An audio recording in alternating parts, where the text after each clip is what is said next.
Hello friend, good morning, welcome back to our new blog. আশা করি তোমরা সবাই খুব ভালো আছো। আমিও ভীষণ ভালো আছি।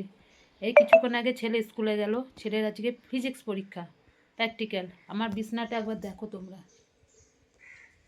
দেখো, বুঝেছ? চতুর্দিকে দেখো,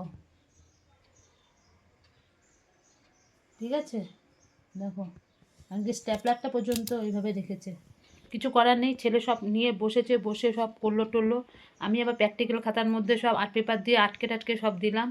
উপরে ফ্রন্ট পেজ করে দিলাম। কত সকালবেলা করলাম। এদিকে বরের জন্য সব সকালবেলা ভাত টাত সব কিছু করলাম। ছেলের দুধ টুধ জাল দিলাম, দিয়ে টিয়ে এবার যাই হোক করেছি। ছেলে চলে গেল স্কুলে, ঠিক আছে? বর তো চলেই গেছে। এখন কাটাকুটি শুরু করে দিয়েছি। আর দেখ, মানে পাট শাকগুলো এখন আবার বাছলাম। এতক্ষণ ধরে বেছে পাট শাকগুলো কেটে রাখলাম। সজনে ডাঁটা এখন কাটবো, আলু কাটবো, সজনে ডাঁটা আলু দিয়ে পোস্ত হবে, পাট শাক ভাজা হবে, বেগুন ভাজা হবে, ঠিক আছে? আচ্ছা, আর কি হবে? কালকে তো মাছ কতটা রয়েছে, মাছ আর করবো না। আর কি বেশ বলো ওটাকে, কালকে ধোকা করেছিলাম, ধোকাটা পুরো খাওয়া হয়ে গেছে, ধোকা একটুও নেই। ধোকা সব শেষ, এত ভালোই খেয়েছে। আর করবো, ডালও করবো না, ডাল অনেকটা রয়েছে, মুগ ডাল, ওটাকে খালি একটুখানি গরম করে নেবো, ব্যাস হয়ে যাবে। আজকে হচ্ছে এই রান্না। আর ডাটা পোস্ত হচ্ছে সজনে ডাঁটা আলু দিয়ে পোস্ত, আমার ছেলে ফেভারিট।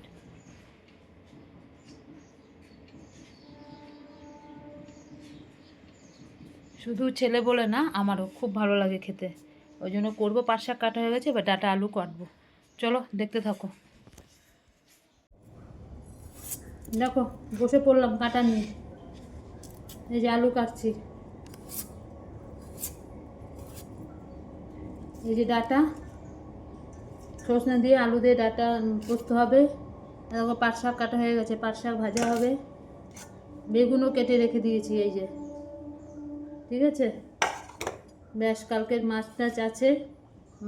ধোকা নেই, ধোকা শেষ হয়ে গেছে। এই দিয়ে খাওয়া হয়ে যাবে। আর ছেলে স্কুল থেকে এসে তো কোনো রকমে খেতে হয়, একটু খাবে, ও খেতে পারে না অত বেলা করে।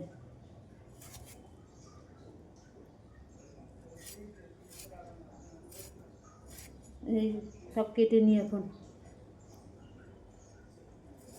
ভাত বসিয়ে দিয়েছি, ভাত অর্ধেক হয়েও গেছে। এবার গ্যাসটাকে বন্ধ করে দেবো।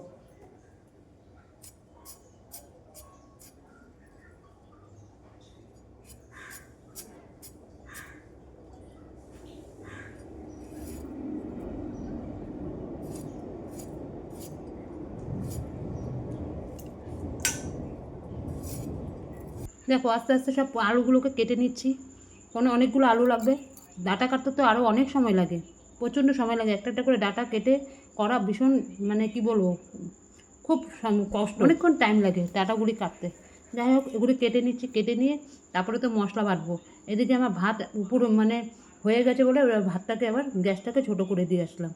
এবার একটুখানি গ্যাস হলেই ভাতটা আবার সঙ্গে সঙ্গে গ্যাস বন্ধ করে দেবো। এই সবে দিলাম, এই সবে হয়ে গেল। মানে কি বলবো, ওইটা দেখছি এদিকে কাজ কলগুলো করে ফেলছি। সমস্ত কিছু কাটতে না অনেকক্ষণ সময় লাগে গো, যারা কাটে তারাই জানে। একটা একটা করে সব প্রত্যেকটা জিনিস কাটতে প্রচুর সময় লাগে। শাক কাটতে, শাক আজকে আমার বাঁচতে গিয়ে আমার আজকে অবস্থা খারাপ। আমি এই জন্য কী করি বলো তো, প্রতিদিন যখনই শাক আসে তখনই আমি আগের দিন সব ভালো করে বেছে টেছে রেখে দিই। আর সকালবেলা হলে বালতির মধ্যে জল দিয়ে শাকগুলিকে ভিজিয়ে রাখি। তাতে কি হয়, খুব সুন্দর শাকগুলি টাটকা হয়ে যায় আর তাড়াতাড়ি আমার হয়ে যায়। দেখো, আরও কত আগে হতো, শাক ভাজতে ভাজতে গ্যাস চলে গেছে, গ্যাস শেষ। এই গ্যাস খুললাম নিচ থেকে, কি কষ্ট হয় গ্যাস বার করতে। এখান থেকে বার করে রেখে রেখে আবার ভারী সিলিন্ডার টানতে টানতে আনলাম, এনে গ্যাস লাগিয়ে তারপরে এই রান্না হলো। কি শাক ভাজা হয়ে গেছে, এখন বেগুন ভাজা করছি, বুঝতে পারছো? এই যে বেগুন ভাজা, বেগুন ভাজাটা হলে সব শিলের মধ্যে বাটবো। পোস্ত মিক্সিতে ভালো পেশা হয় না, দানা দানা থাকে, আর শিলে বাটলে না অনেকটা হয়। তাহলে আমি কেন ওরকম অপচয় করবো জিনিসটা বলো? শিলের মধ্যে রেখে দিলে কতটা পুরো পিসবে আর জিনিসটা এতটা হয়। আর মিক্সিতে কিচ্ছু হয় না, মিক্সিতে একদম যেরকম সেরকমই থাকে। আমার আরও জিনিসটা নষ্ট, খাওয়া হয় না ঠিক মতন। আমি কষ্ট হচ্ছে হোক, আমি শিলেই পারবো।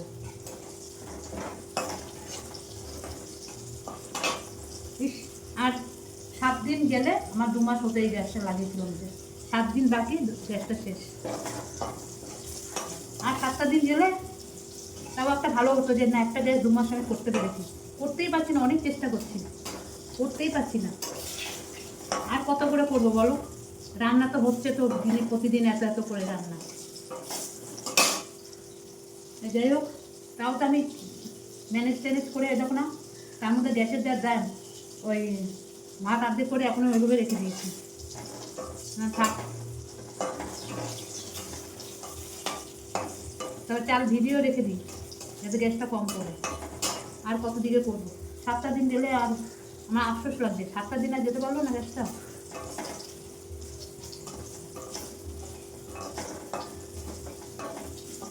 যেত, ইন্ডাকশানটা খারাপ হয়ে গেছে, এখন এই দুধ চা সব এই গ্যাসের মধ্যে হচ্ছে। কারণ আমাদের ইন্ডাকশানের মধ্যে ছেলের দুধটা গরম করি আর চাটা হয়, বুঝতে পেরেছো? ওই দুটো জিনিস ওখানে হতো, কিন্তু ওটা এখন আর হচ্ছে না, ওটা তো এখানেই করা হচ্ছে। নাহলে ঠিক আমি 2 মাস করেই ফেলবো একটা গ্যাস,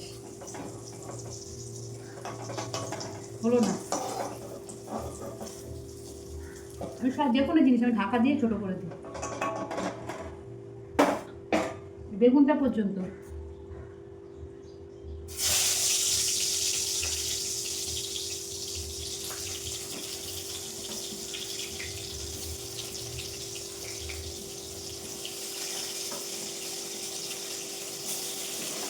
চলো একটু উল্টে দিই, ব্যাগ দিয়ে ঢাকা দিয়ে দেবো, ততক্ষণ আমি মশলাটা পোস্তটা বেটে ফেলি।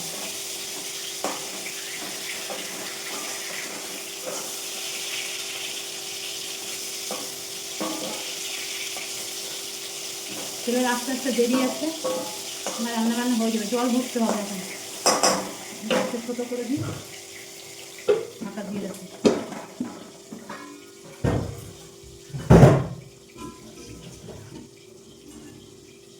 এখন আলু পোস্ত সব কেটে রেখেছি, সজনাটা আলু ধুয়ে কেটে ধুয়ে ধুয়ে রেখে দিয়েছি। এটা হোক, আমি এখন পোস্তটা বেটে নিই। চলো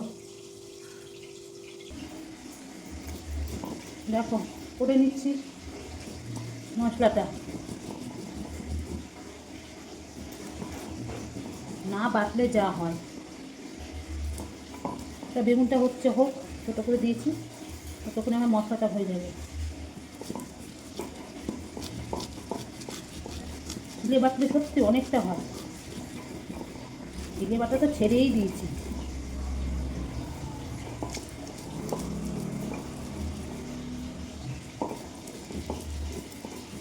যা পোস্তের দাম, ও বলো না পোস্ত নষ্ট করতে ইচ্ছা করে। দেখো একটুখানি পিষাইলাম, কতটা হয়ে গেল।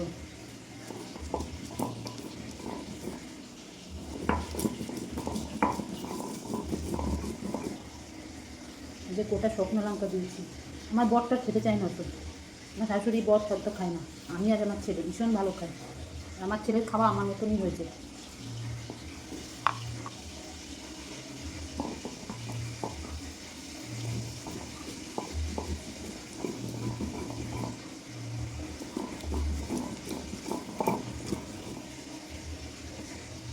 এই শিলনোড়াটা আমার আমার বরই এনেছিল, ছেলে যখন ছোটো ছিল চাল বাটা করতাম।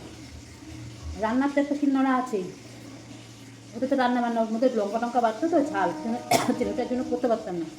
তারপরে আমার বর কী করেছে, এই শিলনোড়াটা নিয়ে এসেছে ছোট্টের মধ্যে, বলছে এটার মধ্যে চাল পেশাই। সেই শিলনোড়া এখনও দেখো কত সুন্দর রয়েছে, এই দেখো, দাঁড়াও দেখো কত সুন্দর রয়েছে, দেখো বুঝেছো এই শিলনোড়া। এখন তো ইউজ করে, ছেলে বড় হয়ে গেছে আর এসব তো লাগে না, রয়ে গেছে না, থাক, এটা চিহ্ন আমার ছেলের পরে যখন ছেলে পেলে হবে, যাই হোক না কেন, তখন এটার মধ্যে করে খাওয়া হবে। আমার খুব ভালো লাগে সব।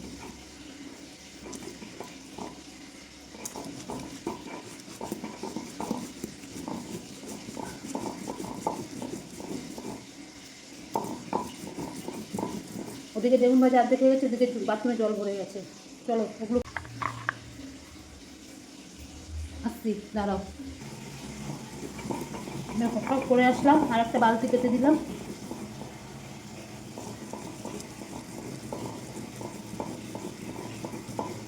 দেখো মশলা বাটতে বসে পড়লাম, দেখেছো? বাবা আজকে মশলা বেটে আমার যে কী অবস্থা হয়েছে, মানে জিনিস অপচয় যাতে না হয় তার জন্য এতটাই কষ্ট করলাম, আমার হাত জ্বালা করে ছিঁড়ে গেছে। মানে কি কোনো দিনও তো মানে কোনো দিন বলতে কি অনেক দিন ধরে বাটি না মিক্সি থাকার পরে। আর তার মধ্যে দিয়েছি কিছু শুকনো লঙ্কা, ব্যাস বেটে তো সব কিছু, কিন্তু অনেকটা হয়েছে জানো না তো, অনেকটা জিনিস একটু কষ্ট করলে যদি করা যায় না শিলে অনেক হয়, মিক্সিতে যেটা হয় না। ওই জন্য আমি শিলেই বেটে নিলাম, বেশ ভালোই হয়েছিল গো। 3:45 বাজে, ছেলে এখনও আসেনি। তাও আজকে টেনশন অত হচ্ছে না, জানি সেদিনকে দেরি হয়েছিল, বুঝতে পেরে গেছি যে একটু দেরি হয়, তার জন্য আর ইয়ে নেই, মানে অতটাই হচ্ছে না। দেখি 3:30 অবধি দেখি। চান করলাম সমস্ত, দেখলে তো মশলা পোস্ত বাটতে গিয়েছে, আমার অবস্থা খারাপ। ও শুকনো লঙ্কা কটা দিয়েছিলাম, এখন আমার হাত জ্বলে যাচ্ছে, তোমাদের কি বলবো, অভ্যাস নেই তো এসব, হাত পুরো জ্বলে যাচ্ছে, ঠান্ডা জলের মধ্যে হাত চুবিয়ে রেখেছিলাম, এই অবস্থা। মানে বাঁচাতে গেছি, মানে পোস্ত যদি মিক্সিতে দিই একদম গলে না গো, পোস্তগুলি মানে পেশাই আর হয় না, দানা দানা হয়ে থাকে, তখন পোস্ত অল্প হয়ে যায়। শিলে বাটলাম, শিলে বেটে আমি 2 রকমের করলাম, একটা হচ্ছে ডাটা দিয়ে সজনে ডাঁটা আলু দিয়ে পোস্ত করলাম, আর একটা পেঁয়াজ পোস্ত করলাম, বুঝতে পারছো? 2খানা পোস্ত আমার হলো। তাহলে কেন কেন আমি তাহলে ওটা করবো, আমার জানি আমার একটু কষ্ট হচ্ছে, তো আমি তারপরও শিলে আমি করেছি। পয়সা দিয়ে তো জিনিসগুলো কেনে, তাই না? নষ্ট করলে হয়, আর দানা দানা মুখের মধ্যে লাগে মিক্সিতে করলে, একটাও তো গলে না। যাই হোক, ওই করলাম, সমস্ত রান্নাবান্না কমপ্লিট হয়ে গেছে, চান করলাম, পুজো দিলাম, পুজো টুজো দিয়ে এইসবে একটু বসেছি। এখন বাজে 3টে, 2:45, 3টে বাজে। ছেলে আসুক তারপরে খাবো। আজকে ওর ফিজিক্স নিয়ে চিন্তা, মহা চিন্তা। কালকে অনেক রাত অবধি, সকালবেলা উঠে তো আমি সব করে দিলাম ওকে, সব। বিছনার যা অবস্থা হয়েছিল, এখন বিছনা দেখো পুরো পরিষ্কার করে নিয়েছি, দেখো সব পুরো পরিষ্কার হয়ে গেছে। এই হয়েছে ব্যাপার। মোটামুটি এখন আর কাজ নেই, কোমর টোমর অসম্ভব যন্ত্রণা করছে।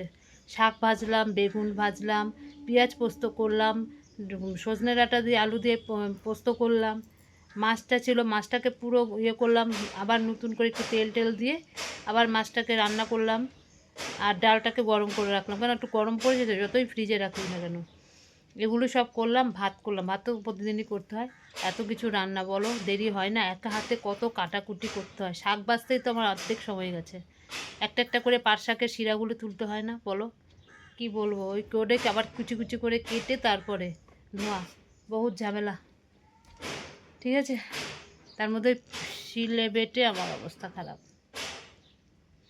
চলো ছেলে আসুক, দেখি কখন আসবে, ছেলের জন্য ওয়েট করি।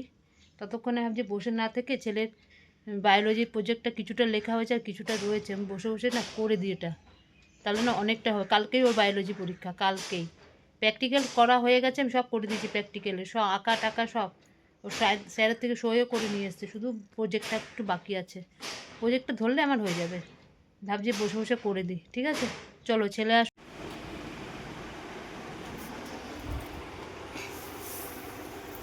দেখো আমরা খেতে বসলাম, এই ছেলে এসছে এখন পড়া থেকে বলছি, স্কুল থেকে আসলো। ও প্র্যাকটিক্যাল তো না, মানে হচ্ছে মাথা খারাপ হয়ে যাওয়ার মতো। যাই হোক, এই পরীক্ষা, আজকের পরীক্ষাটা একটু তাড়াতাড়ি হলো, কি হবে, এসে এমন কথাবার্তা বললাম ওই স্কুলের, মানে কে কী করেছে, কে কতটা ভালো, সব বলতে বলতে এখন কটা বাজে জানো, 4:10 বাজে, এখনও খাওয়া হয়নি আমাদের, বুঝতে পারছো, এখনও পর্যন্ত খাওয়া হয়নি। এই ছেলে সবে খেতে বসলো, এই আমিও বসলাম, উনি ওইখানে খাচ্ছে, যখন বোঝো, এই এখন ছেলে খাচ্ছে, এবার আমিও খেয়ে নিই, এত খিদে পেয়েছে, সকাল থেকে কিচ্ছু খাইনি, কিচ্ছু না। শুভ সন্ধ্যা বন্ধুরা, দেখো আজ অবেলায় ভাত খেয়ে আমার অবস্থা খারাপ, খাওয়ার কোনো হজম হয়নি, আমার ঊর্ধ্বশ্বাস লাগছে, দুবেলা ঘুমোতেও পারছি না। এই ছেলের তো কালকে বায়োলজি পরীক্ষা আছে, এই যে সব আমি বায়োলজি এখন প্রজেক্টটা করে দিচ্ছি। উফ,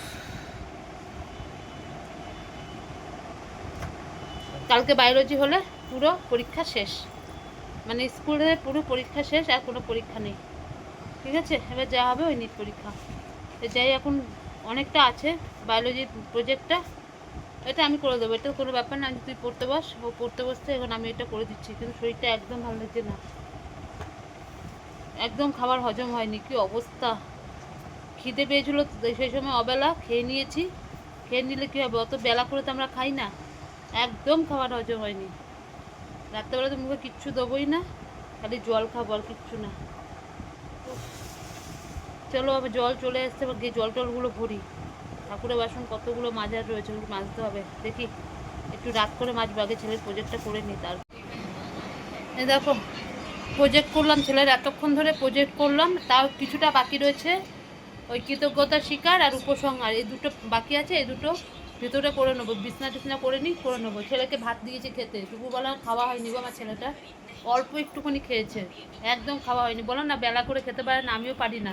এই যে আমি আর খেলাম না, আমি একদমই খাবো না, খালি জল খাবো একটু। আমার বরকে খেতে টেতে দিয়ে এসেছি, ও না খাচ্ছে ওখানে।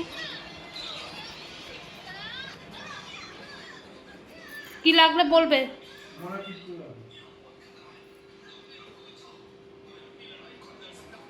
ডাল লাগবে, ডাল ডাল দেবো, হবে ওতে।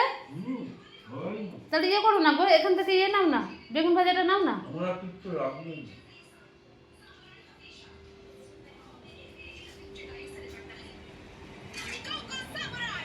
যাই হোক, ও ওখানে খেয়ে নিচ্ছে, আমার ছেলে এখানে খাচ্ছে। খা বাবা, খেয়ে নে, ভাত লাগলে বলো। হ্যাঁ না, ভালো লাগলে বলো। ছেলেটা আমার কিচ্ছু খায়নি দুপুরবেলা, স্কুল থেকে এসে একটুখানি খেয়েছে, বুঝলে। কালকেও পরীক্ষা আছে বায়োলজি, কালকে বায়োলজিটা হলে একদম স্কুল থেকে মুক্তি, ব্যাস আর কোনো কিচ্ছু নেই স্কুলে। স্কুল একদম লাইফ শেষ, স্কুলের জীবন পুরোপুরি শেষ।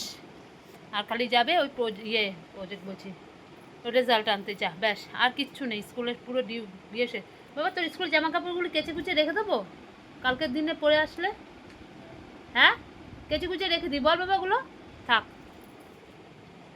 জামা কাপড়গুলো সব কেচে কুচে একদম তোলা থাক, ওগুলো কাউকে দেবো না, ওগুলো ঘরে থাকবে। ঠিক আছে চলো, একটা চিহ্ন খেয়ে নিক, খেয়ে ওদের খাওয়া হলে বাসন টাসনগুলো সব ধোবো, ধুয়ে টুয়ে তারপরে কী হয়েছে, তারপরে কাজ শেষ। আমি খালি জল খাচ্ছি, আমার জানি গলার এখানে পর্যন্ত খাবার চলে আসছে, হজম হয়নি কিচ্ছু, বুঝতে পেরেছো। আজ এই অবস্থা। তো তার মধ্যে সারাটা দুপুর আমার শিলে মশলা বেটে আমার হাত জ্বালা করে ছিঁড়ে গেছে, ওই লঙ্কা বেটে, ওর মধ্যে পোস্তর সঙ্গে লঙ্কা বেটে হাত পুরো জ্বলেছে। অভ্যাস না থাকলে যা হয় জানো তো, কিচ্ছু অভ্যাস নেই তো এখন। এখন তো সবসময় মিক্সিতে করি না, কোনো অভ্যাস চলেই গেছে। এখন করেছি আজকে, আজ এই অবস্থা। ঠিক আছে চলো, আজকে ভিডিওটা আর এখন বাড়াচ্ছি না, আজকের মতন ভিডিও এখানে শেষ করছি। বাবা একটু আস্তে করতো, আজকের মতন ভিডিওটা এখানে শেষ করছি, কালকে আবার আসবে নতুন একটা ভিডিওর সাথে। আর আমার ভিডিও যদি তোমাদের ভালো লাগে লাইক করো, শেয়ার করো, কমেন্ট করো, আর চ্যানেলটিকে সাবস্ক্রাইব করো। আজকের মতন রাখছি, ততক্ষণ তোমরা সবাই খুব ভালো থেকো, সুস্থ থেকো। Tata, good night.